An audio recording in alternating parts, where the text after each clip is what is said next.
नमस्कार मंडळी. सस्नेह परिवारात आपलं हार्दिक स्वागत. मंडळी, आज सादर करत असलेल्या कथेचं शीर्षक आहे व्यसन. लेखक श्री दिलीप कसगावकर, अभिवाचन सचिन दातार. ऐकूया व्यसन. राज आणि रीना एक सुशिक्षित मध्यमवर्गीय दाम्पत्य. नेहा त्यांची एकुलती एक कन्या, BAच्या फायनल इयरला आहे.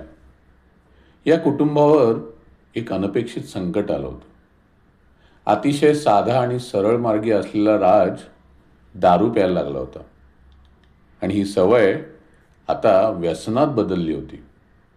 सुरुवातीला पिऊन येणं आणि झोपणं, मग आता पुढे पुढे बडबड करत झोपणं आणि आता तर बडबड करून रीनाला मारहाण वगैरे करणं, असा तो प्रवास सुरू झाला होता. रीनानेच नाही तर अगदी नेहाने देखील राजला डोळ्यात पाणी आणून समजावलं होतं. पण व्यसनाधीन माणूस ऐकतो का कधी कुणाचं? तो बघा, गणेश चतुर्थीचा दिवस होता. सगळ्यांनी मिळून गणरायाची प्रतिष्ठापना केली, आरती केली. त्यानंतर नेहा आपल्या मैत्रिणींकडे गेली. नेहमीपेक्षा थोडा उशीरच झाला तिला परत्याला. पण रीनाला लक्षात आल्यावर की चालताना नेहाचा तोल जातोय आणि रीनाचा अंदाज खरा ठरला. नेहानेही नकळत वडिलांचं अनुकरण केलंच होतं. मग पुढच्या काही दिवसात नेहाचंही पिणं वाढलं. रीना आणि राज दोघांनाही हा धक्का केवळ मोठा नव्हे तर अपराधीपणाने बोचणारा होता. हे सर्व माझ्यामुळेच झालंय, राजने मनोमन मान्य केलं. नाही नाही, यापुढे मी दारूच्या थेंबालाही स्पर्श करणार नाही, असं वचन शेवटी राजने रीनाला दिलं आणि अर्थात तो पाळायला लागला होता ते वचन. पण नेहाचं पिणं मात्र चालूच होतं.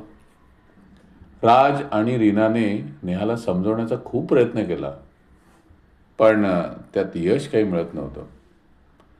आणि काय सांगू, आज तर अगदी हद्दच झाली होती. नेहाला यायला तर उशीर झालाच, पण तिला सोडायला तिच्या 2 मैत्रिणींना यावं लागलं होतं. मैत्रिणींचा आधार घेत घेत नेहा कशीबशी घरात शिरली होती. नेहाच्या गालात मारण्यासाठी म्हणून रीनाने तिचा हात उगारला, पण तेवढ्यात नेहाने रीनाच्या हातात काहीतरी कोंबलं. काय काय? रीनाने जरा ओरडूनच विचारलं.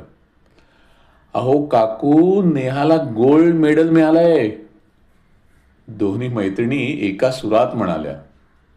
आणि त्याच क्षणी घरातलं वातावरण एकदम बदललं. नेहाला गोल्ड मेडल? या दारू पिणाऱ्या मुलीला? रीनाने जरा दुच्छतेनेच विचारलं होतं. हो काकू, या दारू पिण्याच्या अभिनयाला.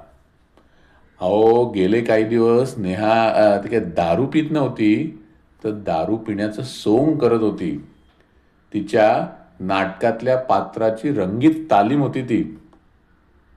अरे नेहा, खरंच you deserve a gold medal, मोठ्या अभिमानाने राज म्हणाला.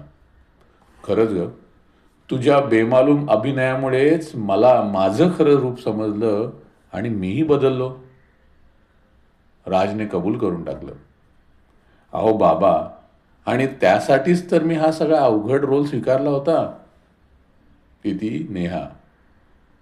नेहा, अगं तू नाही चुकलीस ग, मीच चुकले आणि माझ्या गुणी मुलीला उगाचच दोष देत बसले बघ, असे म्हणत रीनाने तिला घट्ट मिठीत घेतलं. खरंच बापाच्या व्यसनाने कुटुंब तुटत होतं, पण मुलीच्या अभिनयाने ते पुन्हा एकसंध झालं होतं.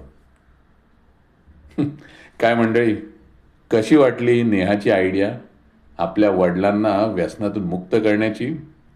अभिप्रायांमध्ये नक्की लिहा. बरं, आजची कथा आपलं सस्नेह चॅनल लाईक करा, शेअर करा आणि मित्रमंडळींना देखील सबस्क्राईब करायला सांगा. धन्यवाद.